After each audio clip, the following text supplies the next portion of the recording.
bienvenidos. Hoy vamos a hablar de los sistemas de pararrayos y por qué son tan importantes, por qué son vitales en el diseño y en la construcción de nuestros botes de placer y nuestros botes de lujo. Todo este material que yo tengo para ustedes es enfocado en los botes de placer y en los botes de lujo, y las normas que tienen que ver con el Coast Guard y con el ABYC. De pronto este material no aplica para certificaciones de barcos mercantes, de barcos cargueros, donde las certificaciones son diferentes. La teoría es básicamente la misma, pero las certificaciones y los exámenes son distintos a los que hacemos aquí para los botes de placer y los botes de lujo. Bueno, muchachos, bienvenidos, y hoy vamos a hablar de un tema muy apasionante, que es el tema de los pararrayos. ¿Por qué son tan importantes?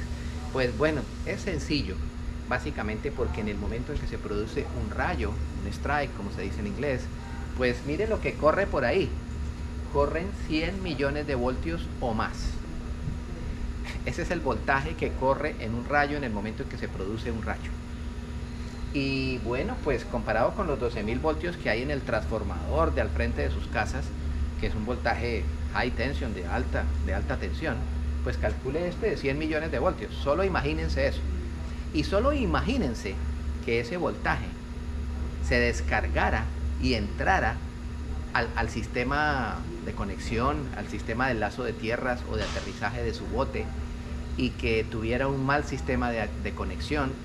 Pues bueno, entra y hace los huecos y las destrucciones que hemos visto todos ustedes y yo en diferentes marinas, en diferentes botes, después de que pasa una tormenta, después de que pasa un huracán, después de que pasa un tornado y se producen esas tormentas con esas descargas eléctricas tan altas. Recuerden que en el Caribe, en la zona ecuatorial, a lo largo del mundo, esas son las zonas donde más propensas a la creación de rayos. Vamos a entender un poquito, a tratar de entender un poquito qué quiere decir este tema de los rayos, cómo se producen. Acuérdense, muchachos, a mí me encanta esta fotografía, este dibujito que yo hice hace 1.000.000 de años, en donde yo muestro una nube y muestro un velerito, un barco pequeño con el mástil, y muestro la proximidad que hay de la punta del mástil a la parte inferior de la nube. Y fíjense ustedes que yo aquí en la nube estoy mostrando que la parte inferior de la nube tiene las cargas negativas. La nube es una batería que está flotando y la parte superior las cargas positivas. Entonces imaginémonos lo siguiente, imaginémonos que esa nube se está desplazando y encuentra otra nube. Pero mire cómo se encuentran. La parte alta de esta nube con las cargas positivas se acerca a la parte baja de esta nube con las cargas negativas. ¿Qué pasa cuando el positivo y el negativo se aproximan el uno al otro? Se produce un pequeño arco, se produce un rayo entre esas dos, y esos son los rayos que nosotros vemos cuando va a haber una tormenta, y lo vemos específicamente cuando vemos que una nube se aproxima a otra. Y es específicamente en el momento que la parte alta de esta nube trata de tocar la parte baja y se produce un rayo terriblemente fuerte con una descarga eléctrica altísima, con unos voltajes superiores a los 100 millones de voltios. Bueno, ¿qué pasaría si esta nube, la nube inferior, en la parte baja, por razones de tormenta y por razones de clima, está muy bajita la nube y se encuentra muy cerca de la parte superior del mástil de un velero, de un barco, o de una torre de un barco de pesca que está muy cerca de la parte inferior de esa nube?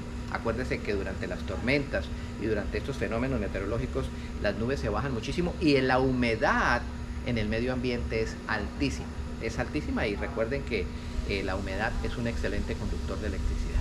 Bueno, pues ¿qué pasaría en ese caso? La parte inferior de la nube trataría de llegar a la superficie del agua, que es la tierra,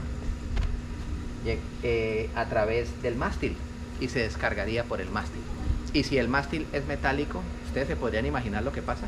Pues sería una cosa tenebrosa lo que sucede. Si el mástil es metálico, toda esa descarga de 100 millones de voltios bajaría por el mástil a buscar el agua. ¿Y qué pasaría con el casco? Lo perforaría, que es lo que suele suceder en las tormentas. Entonces es por eso que mi barco debe estar protegido. Vamos a ver cómo es la protección. ¿Ustedes recuerdan cómo es el sistema de pararrayos en los edificios, en sus casas? Pues bueno, es esa varilla puntuda de acero que tiene la puntica y que está en el tope del edificio. Bueno, esa varilla en el momento de tormenta atrae el rayo y esa varilla metálica tiene en la parte inferior conectado un cable número 6 conectado a la tierra del edificio, que es esa varilla de cobre que está enterrada en la parte de atrás del patio de su casa, de su edificio, esa varilla de cobre en donde confluyen todas las tierras. Bueno, pues ese sistema para rayo en su casa, en su edificio, esa varilla metálica que está en la terraza de su edificio, desnuda completamente, y que en la base tiene un cablecito que abajo está conectado con el cable, está conectado con la varilla de cobre que está enterrada en el patio de su casa, en el patio de su edificio. Ese es el pararrayos que tiene el edificio donde usted vive, y ese es el pararrayos que tiene la casa donde usted vive. ¿Cómo es el pararrayos de mi bote? Pues en el mástil tengo un bracket, un soporte aislador, al cual le sujeto la varilla desnuda, y esa varilla desnuda tiene un cablecito de color verde que baja derecho y termina en un plato.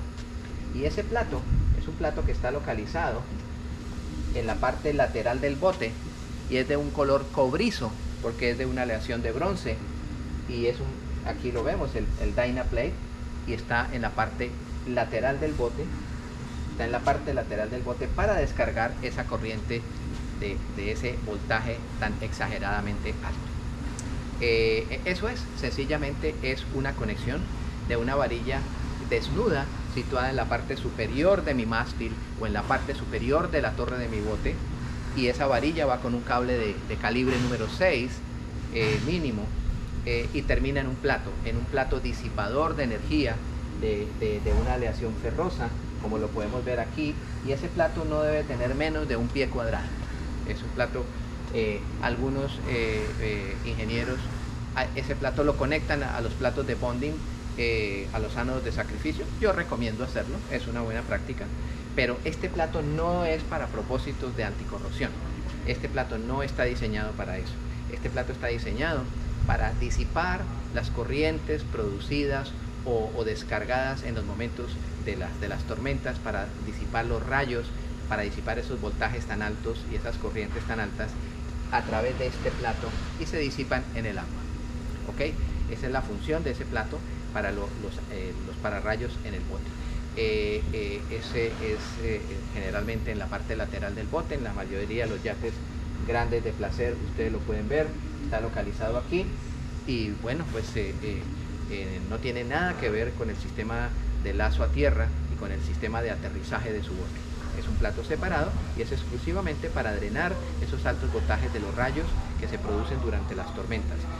Cuando las nubes se acercan la parte inferior de la una con la parte superior de la otra, produciendo el rayo, ese rayo busca cómo llegar a la superficie del agua de la manera más fácil, y lo hace cuando encuentra mástiles, cuando encuentra torres de botes de pesca muy altas, y por ahí se descarga.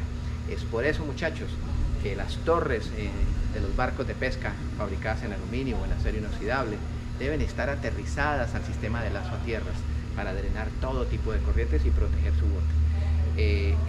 Espero que esta explicación les haya sido clara. ¿Qué quiere decir el plato de descarga de rayos? ¿Cómo funciona? ¿Y para qué sirve?